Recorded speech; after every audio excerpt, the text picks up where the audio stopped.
How did a single joke at a dinner party destroy everything I had built? I told our friends that monogamy with a boring man like Tom was impossible. That same night, I proved my words true with his best friend. But when Tom quietly did the same to me, I learned what impossible really meant. I'm Cressida, and I made a joke that destroyed my entire life. The words left my mouth at my father-in-law's birthday dinner last month. I stood up with wine in my hand and said something terrible. I told 22 people that monogamy with Tom was completely impossible. Everyone went silent, and I laughed like it was actually funny somehow. My husband sat beside me with his face completely blank and empty. His mother reached for his arm like she needed to protect him. His sister looked at me with pure hatred burning in her eyes. And Derek, the man I had been secretly talking to for months. He quietly slipped out of the restaurant before anyone could notice him. That night, I proved my own words true in the worst possible way. I went to Derek's apartment and crossed a line I cannot cross.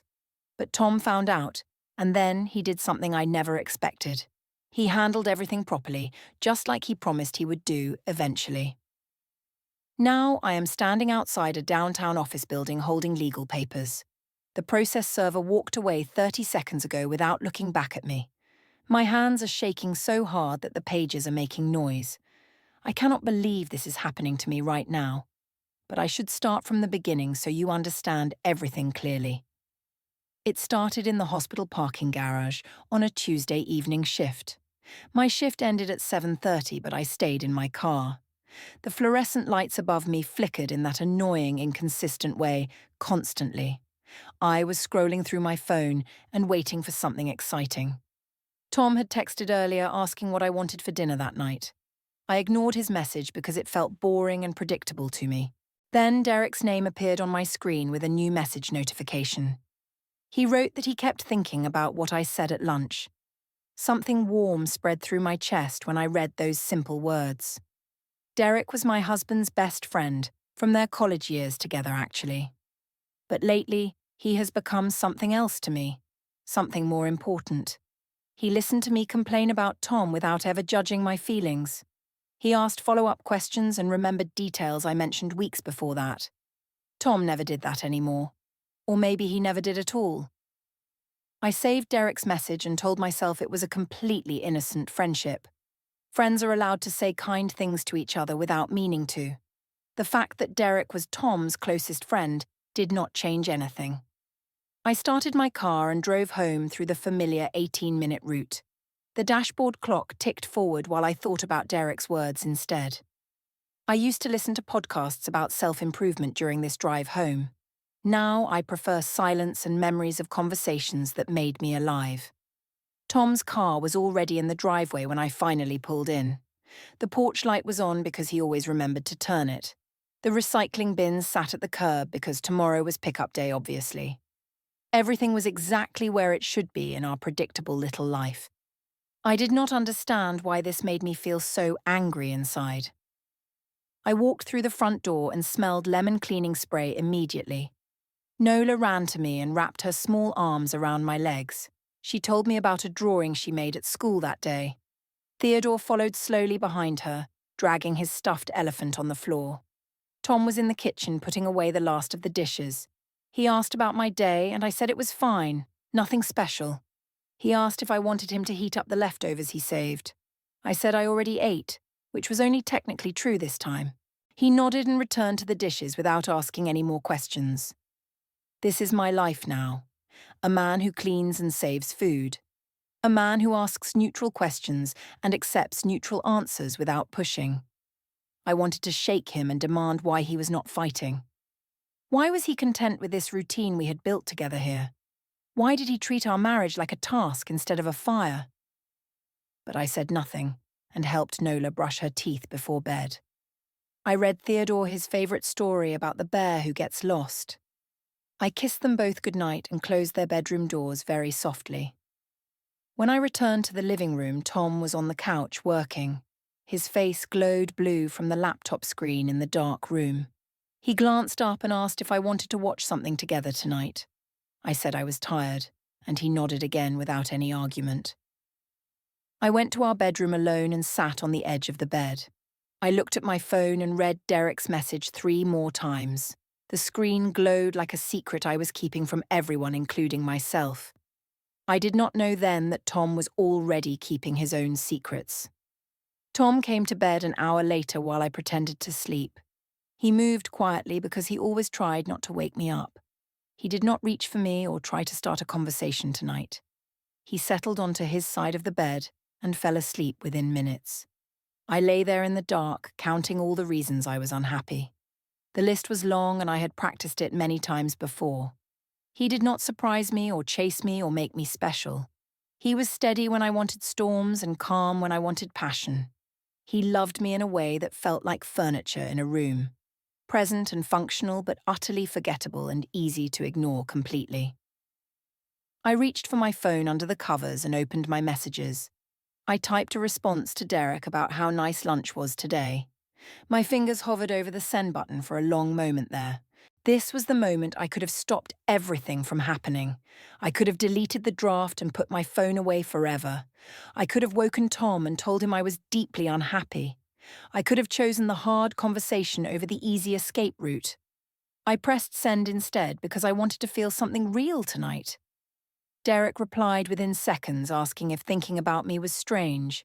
I typed back that I had been thinking about him all day. We messaged back and forth until almost midnight that first night. The next morning, Tom left early to drop the kids at school. He kissed my cheek at the door, but I did not turn toward. I pretended to check my phone instead of looking at his face. After everyone left, I sat alone in the quiet, empty house, feeling. My coffee grew cold on the counter while I reread our messages. In daylight, the conversation looked different and more clearly inappropriate now. But I told myself that words are not actions and feelings not betrayals. Derek texted asking if we could have lunch again that same day. I said yes, same place, same time, without any hesitation at all. That Friday evening found me at a rooftop bar with my co-workers. The city spread below us as lights flickered on at dusk everywhere. I was on my second glass of wine, feeling loose and bright. Derek had texted earlier asking what I was doing that particular night. I told him about the gathering, and he said he might stop by. Simone was talking about her sister's wedding drama when Derek appeared suddenly. He stepped off the elevator wearing the blue shirt I once mentioned. I had told him that colour looked really good on him once. He walked to our table like he just happened to be nearby. He said he was meeting a client and saw my location on social. I laughed at how transparent his excuse was to everyone watching. Simone did not laugh at all and just stared at him. Derek pulled a chair from another table and placed it beside mine. Not across from me, but next to me, close enough to smell. For the next hour, he dominated all of my attention completely. He refilled my wine and told stories that made me feel special. My co-workers watched with expressions I chose not to examine too closely. At one point, Derek showed me something funny on his phone screen. I leaned toward him, and our shoulders touched for a long moment. From across the table, Simone raised her eyebrows at me meaningfully. Later, when Derek left to take a phone call outside the bar, Simone asked if Tom knew I was here with his best friend. I told her it was not like that at all between us. She said she did not say it was like anything specific happening. But the way she looked at me made my stomach feel very heavy. Before Derek returned, Lily from accounting insisted on a group photo together. We crowded together with drinks raised and the skyline behind us. Lily posted it immediately to her story and tagged everyone present there. It was only later in the bathroom that I noticed something terrible. Derek was visible in the background of the shot looking at me. His expression was not casual at all, but something more intense entirely. Anyone who knew us both would notice that look he was giving. I considered asking Lily to delete the post but could not figure. How could I ask without drawing even more unwanted attention to it? I decided it did not matter because Tom never checked social media. The chances of him seeing this photo were very small, I thought. Derek walked me to my car when the night finally ended late. We took the stairs instead of the elevator because he said exercise. On the second landing, he stopped and turned to face me directly. He said he had a really good time tonight with everyone here. I said I did too and meant it more than I should have. He asked when he could see me again soon, just us alone. I told him I would text him later when I got home safely. We did not touch, but the space between us felt completely charged. I drove home thinking about him instead of Tom waiting there.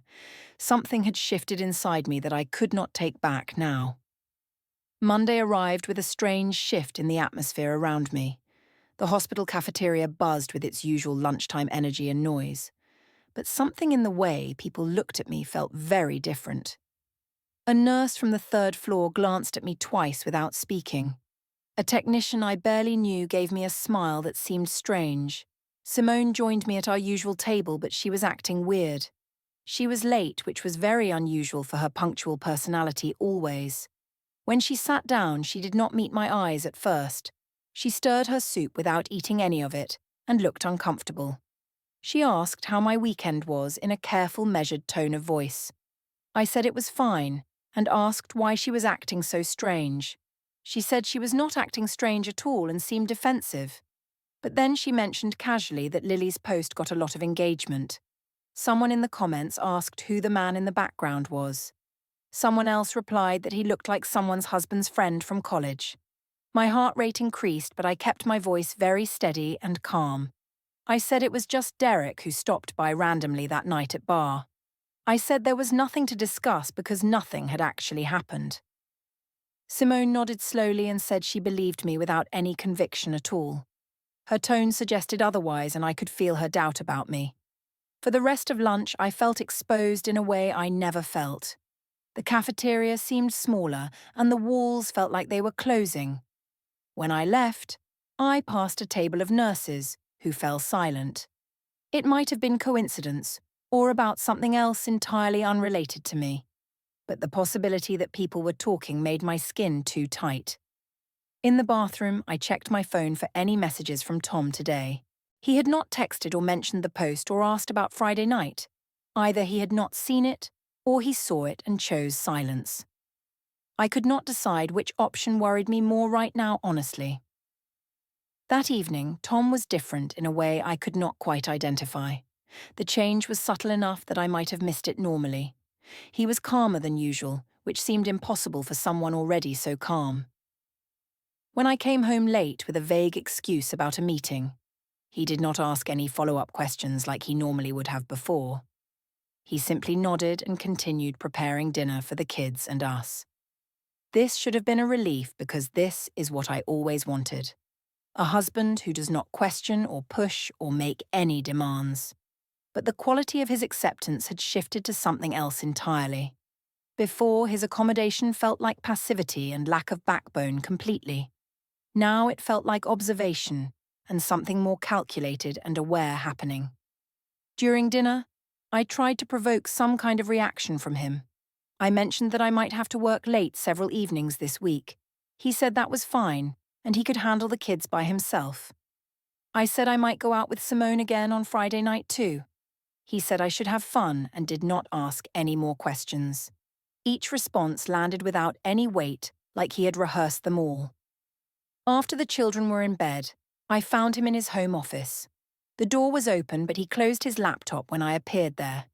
He said he was just finishing something for work, nothing important at all. There was a manila folder on his desk labeled household in neat writing. I asked what it was and he said just bills and documents.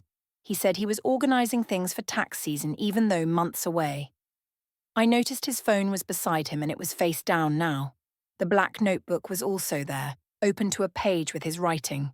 He closed it before I could read anything that was written there. I told myself his behavior was just work stress and nothing more. I told myself I was projecting my own guilt onto his innocent actions. I told myself that Tom organizing documents was the most normal Tom thing. Later, I heard him on a call in the hallway speaking very low. The words I caught were ordinary, like yes and understood and thank you. But the timing seemed wrong because who calls about work at 9? The next morning I checked our joint credit card statement online for charges. There was a charge from a downtown office building I did not recognize. The amount was $350, listed as professional service fee. The date matched the calendar entry I saw on his laptop before. Downtown office at 8:30 in the morning was what it said specifically. I stared at the charge for a very long time, trying to understand. $350 is a specific amount that suggests something important. Maybe it was financial advice or legal consultation or something medical related. Tom had not mentioned any doctor visits or financial planning sessions recently. He had not mentioned anything at all to me about this charge. I considered asking him directly about it but could not figure out how. How could I ask without revealing that I had been scrutinizing our statements? The charge felt like a door I was not supposed to open yet. So I closed the browser tab and told myself it was probably nothing. That evening, Tom suggested we have a family meeting about weekend schedules. He was organized and pleasant and completely neutral in his delivery tone. He mentioned wanting to establish clearer routines around the children's activities for everyone. He said he had been thinking about planning ahead for any changes. I asked what changes and he said nothing specific really at all. Just that life is unpredictable and it is good to be prepared. His answer was so vague that it answered nothing I had asked, yet his eyes held something I had not seen in him before now.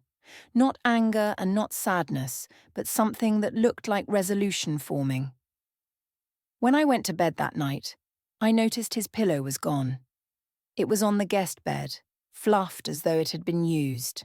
I told myself he probably could not sleep and did not want wake me. I should have known that something much bigger was happening behind everything. By Thursday, the whispers at work had become completely impossible to ignore. People fell silent when I entered rooms and conversations stopped abruptly around me. They resumed too quickly after I passed by, like they were discussing me. Simone still sat with me at lunch, but she checked her phone constantly. She looked like she was searching for any excuse to leave the table. The charge nurse asked to speak with me privately after my morning rounds. My stomach dropped, but I followed her to the small office off-floor. She said there was nothing official and nothing on any formal record yet. She just wanted to give me a friendly heads up about some things. She said people were talking about me and my situation at home now. I asked what situation she meant, and she hesitated before speaking again. She said someone posted something online, and it had gotten all around. She was not judging me, and she made sure to say that part. But she thought I should know what people were saying about my life. I thanked her and returned to my station feeling completely exposed and vulnerable. My hands shook slightly as I charted patient information on the computer screen. I did not know exactly what people thought they knew about me. But the fact that they thought they knew anything felt like walls closing. After my shift, I sat in my car in the same parking garage. The same spot where this all started with Derek's first message to me. I tried to calculate how much damage had already been done completely. Tom had not confronted me about Derek or the photo or anything. His silence felt like a held breath before something falls and breaks. My phone buzzed and it was Derek saying he missed me very much. He asked when we could talk and I should not have responded. Every logical part of my brain told me to put distance between us. I typed back that we could talk tonight after the kids fell asleep. I pressed send before I could change my mind about any of it. The weekend brought a confrontation I had been dreading for weeks now. The invitation came on Thursday from my mother-in-law, Genevieve, directly. She called the landline, which was an old habit she always maintained still. She asked if I could come over for tea and just me alone. She said Tom would bring the children for a visit on Sunday later. But she wanted to talk with me privately first about some important things. My stomach tightened because Genevieve had never requested a private meeting before. For 8 years, our relationship had been mediated by Tom and children. This direct approach signaled that something had shifted in a serious way. I agreed because refusing would look suspicious and guilty to everyone watching. I told Tom I was visiting his mother to discuss Nola's school. He nodded without comment because his nod had become his primary communication. Acknowledgement without engagement and presence without any real participation at all. The drive to Genevieve's house took 40 minutes through the suburban streets. I rehearsed explanations in my head the entire way they're driving. The joke was just a joke, and I was drunk at the time. People are overreacting, and Tom and I are completely fine together still. We are working through things like all married couples do eventually here. The house was a colonial revival with window boxes full of flowers. When I rang the bell, Raymond answered and looked at me strangely. He stepped aside to let me in without speaking a single word. The dining room was set for tea with real china and linen napkins. There was a plate of cookies that Genevieve had made from scratch. It looked like hospitality, but it felt like an interrogation room waiting. Genevieve entered from the kitchen dressed carefully with her silver hair pinned back. She did not embrace me as she usually did at every visit before. She gestured to a chair and asked if I would like milk or lemon. The formality was its own message telling me this was very serious now. Genevieve did not waste any time getting to the point of meeting. She said she had been patient with me and tried to give space, but the birthday dinner changed things and she cannot stay silent anymore now. She asked me directly if there was something happening between Derek and me. The question hit like ice water being thrown in my face suddenly. I started to deny it and call it absurd, but she raised her hand. She said she was not stupid and had watched me at family events. She had seen the way I looked at Derek and angled my body. She had seen the way I light up whenever he speaks to anyone. She said a mother knows these things about people around her family. I fumbled for words and said Derek was just a friend to me. I said people were misinterpreting closeness for something else entirely wrong. I said Tom was insecure and had been planting suspicion in family. Genevieve's eyes went cold when I tried to blame her son for this. She said Tom had not said a single word against me to her. She said everything she knows from her own observations watching.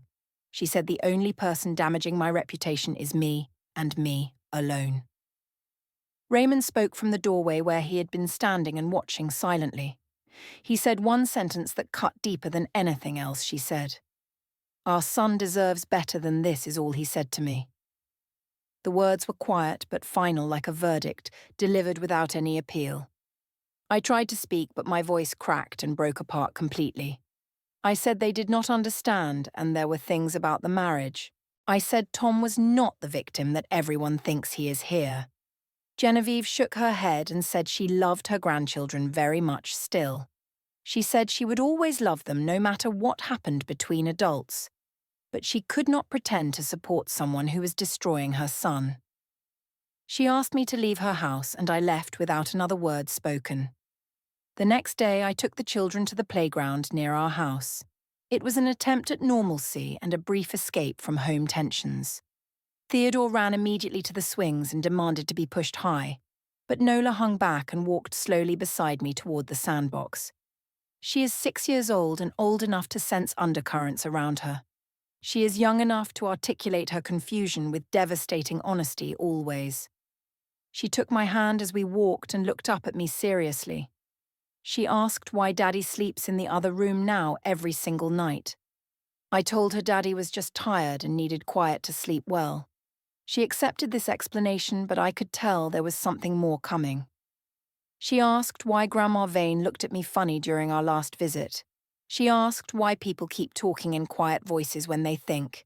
She asked if we are still a family or if we are breaking apart. The word breaking stopped my breath completely in my chest, right there.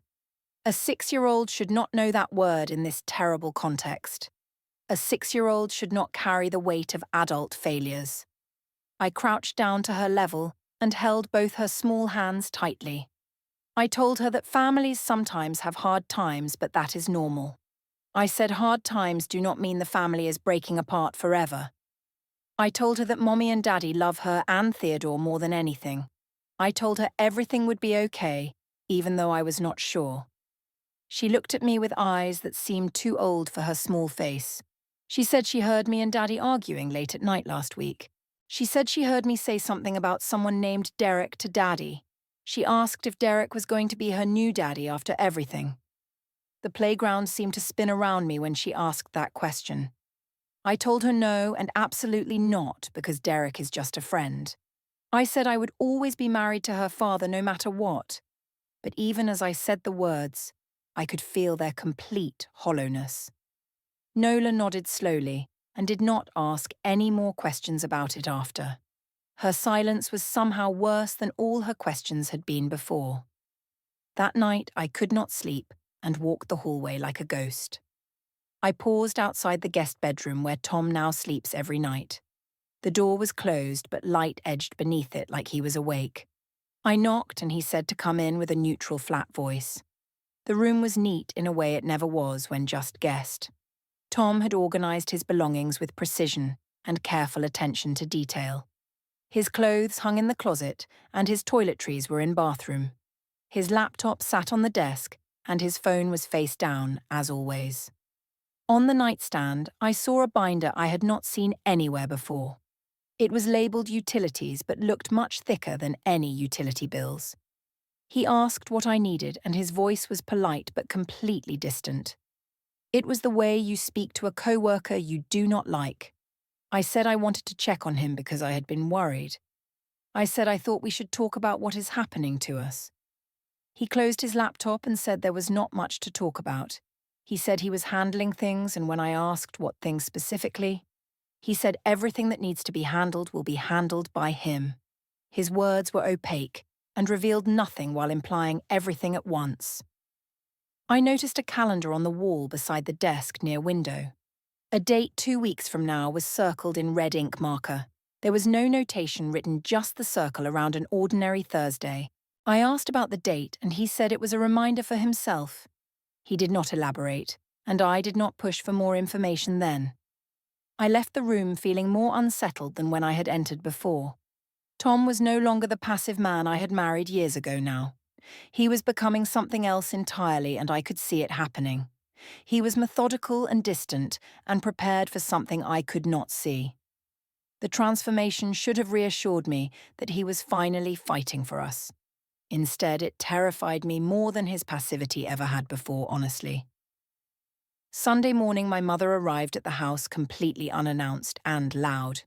Patrice swept in with shopping bags and aggressive cheerfulness filling the room. She announced that she was here to help me through this difficult patch. Tom was at his parents' house with the children for the day, so it was just Patrice and me in the kitchen drinking coffee alone. She said I should never have married someone so boring and predictable. She said a woman like me needs passion and excitement and adventure. She said I need someone who matches my energy and makes me feel alive. She said if I found comfort in Derek's attention, that is Tom's fault. She blamed him for not being attentive enough to keep me happy here. I listened to her words, which were words I had told myself before, but for the first time they sounded hollow and wrong to my ears.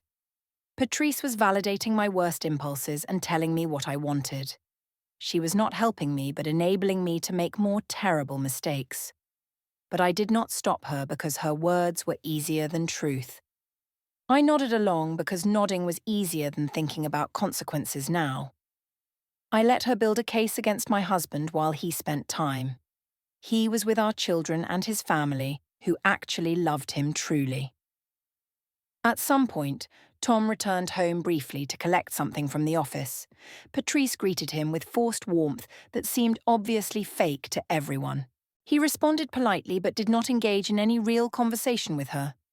As he passed through the kitchen, I noticed he was carrying something. It was the utilities binder that I had seen in the guest room. Patrice waited until he left, and then said he seemed cold and withdrawn. She said he was not like himself, and I should be very careful now. She said men who go quiet like that are always planning something bad. For once, I thought my mother might actually be completely right about something. That week, Hannah called the house and asked to speak with Tom. He was not home, so she spoke with me instead in a careful tone. Her voice was formal and measured, like she had rehearsed this conversation before. She said she was not calling to fight with me about anything specific. She said she understood that marriages are complicated, and she lacked all facts. But she needed me to know exactly where she stood on this matter. She said she would always support her brother no matter what happened between us. She said she would be civil for the sake of the children we share. But she would not pretend that the birthday dinner was acceptable behaviour. She said she had removed herself from family group chats that included me. I wanted to argue and defend myself against her judgment of me. I wanted to explain that Hannah did not understand the full story at all. But exhaustion weighed heavier than my pride did in that moment right then. I simply said I understood her position and thanked her for being honest. After we hung up, I sat alone in the kitchen feeling completely isolated. The refrigerator hummed and the afternoon light slanted through the window glass. I thought about all the relationships I was losing because of my choices.